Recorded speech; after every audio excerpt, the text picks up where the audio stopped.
জেগে এডিটিং করে কেটে কেটে, এদের অভ্যাস কি, আমি যে গালি দিচ্ছি আমি তো একটা গালি শুনছি তারপরে দিচ্ছি, রাইট?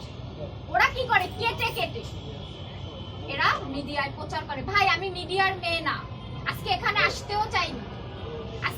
এখন সে আমার একটাই কথা, সে যদি অস্বীকার করে যে আমি তার বউ না, তাহলে সে ধর্ষক।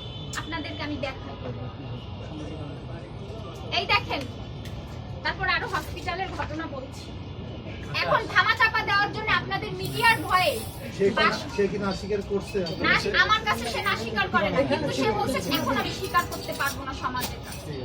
ও করবে বাপ করবে। আকাশ তুই এগুলি কি বলছিস? কথাটা শেষ করতে দেন, পরে প্রশ্ন আমারে কি বললো কি কথা শুনে লাগে আমার। ও আমাকে বলছে ভাই যে দেখছেন লজেন উনি লড়লে তো আমার ফ্যামিলি হয়ে যায়।